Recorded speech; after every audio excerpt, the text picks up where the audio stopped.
रानू चिड़िया का पति मानो चिड़ा बहुत बीमार रहने लगा था। रानू चिड़िया अक्सर परेशान रहती, मगर वो अपने पति का हर तरह से ख्याल रखती।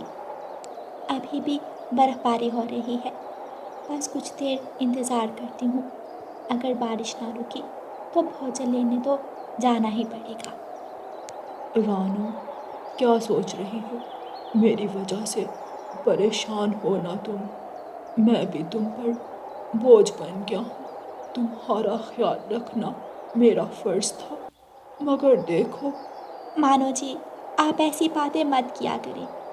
अगर मेरा ख्याल रखना आपका फ़र्ज़ है तो आपका ख्याल रखना भी मेरा फ़र्ज़ है। आप आराम करें, मैं जल्दी आ जाऊंगी। ऐसा कहकर रानू चिड़िया भोजन लेने के लिए निकल जाती है। गुड़िया मेरी बच्ची, यहाँ आओ मेरे पास। गुड़िया अपने पापा के पास आती है। गुड़िया मेरी बच्ची, तुम्हारी मम्मा हम सबका बहुत ख्याल रखती है। अगर मुझे कुछ हो गया तो तुम अपनी मम्मा का ख्याल रखना, उनका सहारा बनना। पापा, आप ऐसा क्यों कह रहे हैं? पापा, आपको कुछ नहीं होगा, आप बिल्कुल ठीक हो जाएंगे। पापा, आप ऐसी बातें ना किया करें। रानू चिड़िया जंगल में भोजन ढूंढ रही थी। आखिर उसे एक जगह कुछ दाने मिल जाते हैं। रानू चिड़िया वो दाने उठाती है। गोरी कभी भी वहाँ आ जाती है। रानो, इतनी ठंड में तुम यहाँ क्या कर रही हो? गोरी बहन, मैं यहाँ भोजन लेने आई थी। तुम्हारा पति कुछ नहीं करता जो हर समय तुम ही काम कर रही होती हो? मानो जी की तबीयत ठीक नहीं रहती, इसलिए मैं ही भोजन की खोज के लिए आती हूँ। अच्छा, मैं चलती हूँ। गौरी कवि वहाँ से चली जाती है। रानू चिड़िया वो दाने लेकर अपने घर चली जाती है। मम्मा, पापा को क्या हो गया है? मम्मा, पापा कब ठीक होंगे? गुड़िया बेटी, तुम्हारे पापा जल्द ठीक हो जाएंगे, तुम परेशान मत हो। ये लो, तुम ये दाना खाओ और अपना स्कूल का काम कर लो। जी मम्मा। गुड़िया दाना खाने लगती है। यूं ही दिन गुजरते गए। एक दिन मानो चिड़े की तबीयत ज़्यादा बिगड़ जाती है। रानो, रानो, मेरे सर में बहुत दर्द है। मानो जी, मैं अभी बुलबुल डॉक्टर को बुला कर लाती हूँ, मैं अभी आई। रानू चिड़िया बुलबुल डॉक्टर को बुलाने चली जाती है। बुलबुल, बुलबुल बहन, दरवाज़ा खोलो। बुलबुल दरवाज़ा खोलती है। रानो, तुम क्या हुआ है? इतनी परेशान क्यों हो? वो मानो जी की तबीयत बिगड़ गई है, प्लीज आप मेरे साथ चलें। बुलबुल रानू चिड़िया के साथ जाती है। बुलबुल मानो चिड़े को देखती है और उसे दवा देती है। रानो, तुम्हारे पति को आराम की ज़रूरत है और अच्छे भोजन की ज़रूरत है। इसके खाने पीने का खास ध्यान रखो, मानो चिड़ा ठीक हो जाएगा। इतना कहकर डॉक्टर बुलबुल वहाँ से चली जाती है। एक दिन गुड़िया तोते की दुकान पर जाती है। सब बच्चे लॉटरी की टिकट खरीद रहे थे। गुड़िया भी एक टिकट खरीदने का सोचती है। अगर मेरी लॉटरी निकल आई तो हमारी किस्मत बदल जाएगी। अगर ना निकली तो नहीं निकलेगी। अगर ना निकली तो। गुड़िया ये सोच रही थी और फिर आखिर लॉटरी की टिकट खरीद लेती है। गुड़िया वो टिकट लेकर अपने घर चली जाती है। पापा, ये देखें, मैंने लॉटरी का टिकट खरीदा है।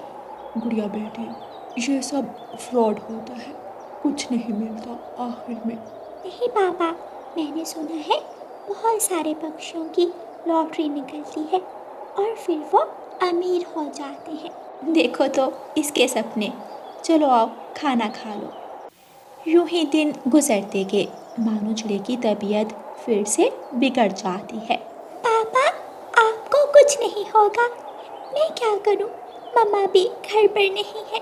पापा, मैं अभी बुलबुल डॉक्टर को बुला कर लाती हूँ, आपको कुछ नहीं होगा। पापा, मैं अभी आई।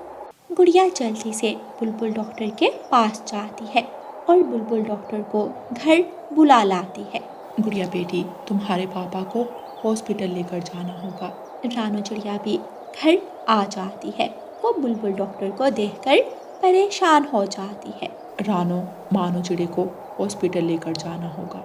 वो सब मानो चिड़ी को हॉस्पिटल ले जाते हैं। बुलबुल मानो चिड़ी का इलाज शुरू करती है। रानो, मानो चिड़ी को ये इंजेक्शन लगाना होगा। तुम जल्दी से जाकर ये इंजेक्शन ले। इंजेक्शन? मगर मेरे पास तो पैसे नहीं हैं। मानो चिड़ी की ज़िंदगी के लिए इंजेक्शन बहुत ज़रूरी है। जितना जल्दी हो सके तुम ले आओ। हाँ, मैं कुछ करती हूँ। मैं अभी इंजेक्शन लेकर आती हूँ।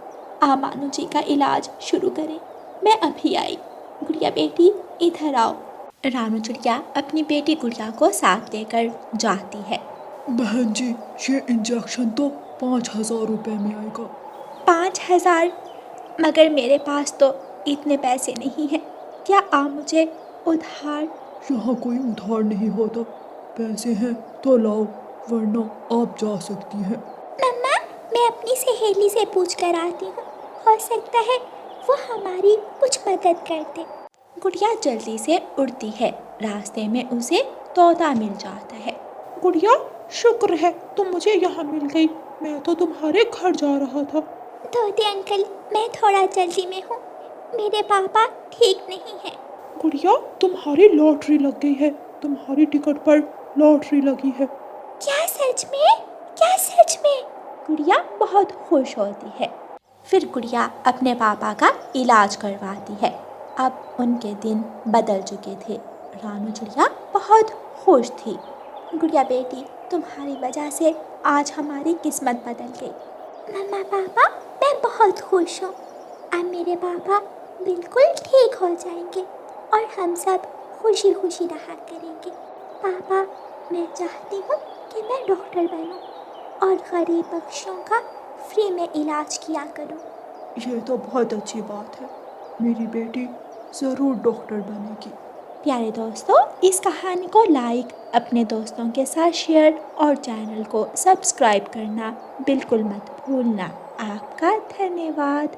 रानो चिड़िया की ऐसी कहानियाँ सुनने के लिए YouTube सर्च बार में रानो चिड़िया की कहानी लिखें या फिर ये बटन दबाकर बोलकर कहें रानो चिड़िया की कहानी। रानो चिड़िया और मानो चिड़िया अपने बच्चों के साथ पहाड़ों वाले जंगल में रहा करते थे। बारिशों का मौसम था। बरसात के बाद सर्दियाँ आने वाली थी। मानो जी, बच्चे अभी तक स्कूल से नहीं आए। बारिश होने वाली है, जरा देखें तो बाहर जाकर। स्कूल से छुट्टी तो हो गई है, आप चिंता ना करें, बच्चे अभी आते ही होंगे। लो, आगे बच्चे। गुड़िया, सोनो और मोनो पहले घर आती हैं। आ गई मेरी बेटियाँ, जल्दी से मुँह हाथ धो लो, मैं खाना लगाती हूँ। तब तक कुकू भाई भी आ जाएगा। कुकू सबसे बड़ा था। वो साथ वाले जंगल में पढ़ने के लिए जाया करता था। कुछ देर बाद बारिश शुरू हो जाती है। मेरा बच्चा अभी तक नहीं आया, बारिश भी शुरू हो गई है। थोड़ी देर बाद कुकू भीगता हुआ घर आता है। उसका बैग भी भीग चुका था। गुड़िया बेटी, जल्दी से भाई को तौलिया ला कर दो। अगले दिन रानो चिड़िया बच्चों के लिए नाश्ता बनाने लगती है, मगर घर में तो राशन ही नहीं था। अब मैं क्या करूं? मेरे बच्चे क्या खाकर स्कूल जाएंगे? रानो चिड़िया अभी ये सोच ही रही थी कि मानो चिड़ा भुट्टे के कुछ दाने लेकर आता है।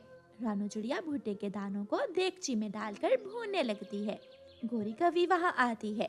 अरे रानो, सुबह सुबह ही दाने भून रही हो? हाँ, वो बच्चे जिद कर रहे थे, कह रहे थे कि स्कूल लेकर जाएंगे दाने। अच्छा, रात क्या बनाया था खाने में? वो अच्छा, रहने दो। जैसे सोच सोच कर बोल रही हो, तुम तो घंटा लगा दोगी एक जुमला बोलने में। गौरी वहाँ से चली जाती है। रानो चिड़िया अपने बच्चों को वो सूखे दाने देती है। बच्चे खामोशी से वो सूखे दाने खाते हैं। रानो चिड़िया के बच्चे जो मिलता खामोशी से खा लेते, कभी भी जिद ना करते, क्योंकि वो सब अपने घर के हालात अच्छे से जानते थे। रानो चिड़िया घर के बाहर जाती है तो गोरी रानो को देखते ही अपने बेटे से बोलने लगती है। गरीब पक्षियों के बच्चे रूखा सूखा भी खुश होकर खा लेते हैं, और एक तुम हो कि मटर पनीर देखकर भी मुंह बना रहे हो। मानो चिड़े का जंगल में चाय का होटल था। कुकू स्कूल से छुट्टी होने के बाद अपने पापा के साथ काम में लग जाता। कुकू बेटा, तुम घर चले जाओ और ये थोड़े से पैसे भी ले जाओ। सबको भूख लगी होगी, जाते समय थोड़ा आटा ले जाना। दूसरी तरफ सब बच्चे भूख से बिलख रहे थे। मम्मा, मुझे भूख लगी है। सूखे दाने खा खा कर मेरे तो पेट में दर्द होने लगा है। हाँ मम्मा, दाने खाने के बाद हमने स्कूल से बहुत सारा पानी पिया था ताकि हमें दोबारा जल्दी भूख ना लगे, मगर ये पेट है कि गुड़गुड़ ही किया जा रहा है। रानू चिड़िया अपनी बेटियों की बातें सुनकर बहुत दुखी हो जाती है। उसकी आंखों में आंसू आ जाते हैं। रानू चिड़िया दूसरी तरफ मुंह करके अपने आंसू छुपाने की कोशिश करती है। गुड़िया बेटी, अपनी बहनों को लेकर थोड़ी देर गौरी आंटी के घर चली जाओ। तुम सब कुछ देर खेलाओ, तब तक मैं आप सबके लिए खाने का इंतजाम करती हूँ।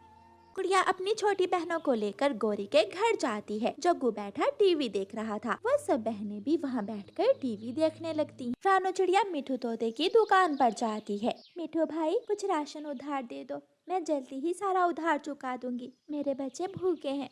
जाओ जाओ यहाँ से, पहला उधार चुकाया नहीं है और चल पड़ी और उधार मांगने। जाओ, ना अपना समय बर्बाद करो ना मेरा। गौरी कभी जग्गू को अपने पास बुलाती है। टीवी बंद कर दो ताकि ये अपने घर जाएं। जब चले जाएं तो फिर चला लेना। मैं नहीं बंद करूँगा, मुझे रानू चिड़िया वाले कार्टून देखने हैं। बस थोड़ी ही कहानी बाकी है, फिर कर दूंगा बंद। जग्गू दोबारा जाकर कार्टून देखने लगता है। गौरी गुस्से में आकर टीवी की तार ही निकाल देती है।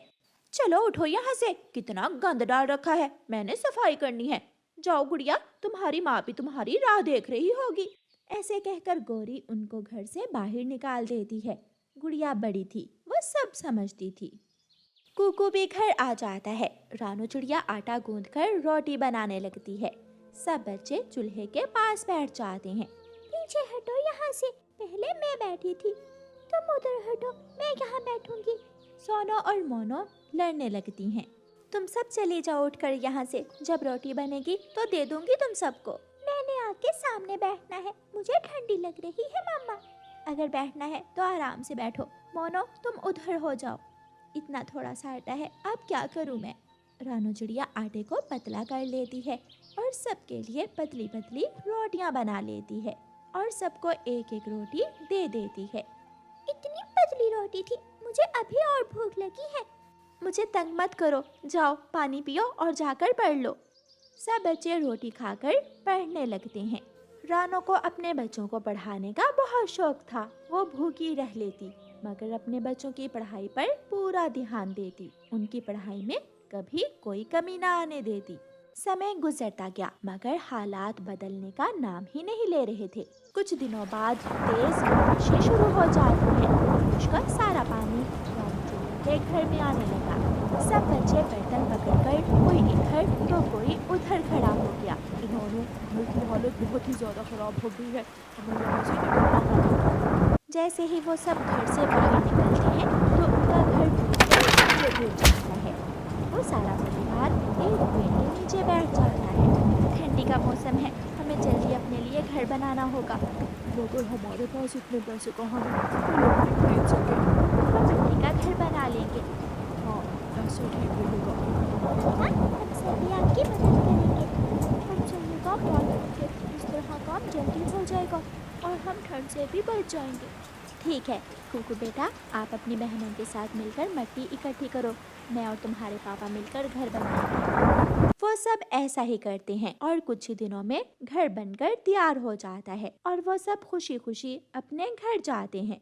प्यारे दोस्तों, इस कहानी का अगला भाग देखने के लिए कल तक इंतजार करें और आपको ये वाला भाग कैसा लगा है हमें कमेंट करके जरूर। और प्यारे दोस्तों, इस कहानी को लाइक, अपने दोस्तों के साथ शेयर और चैनल को सब्सक्राइब करना बिल्कुल मत भूलना। आपका धन्यवाद।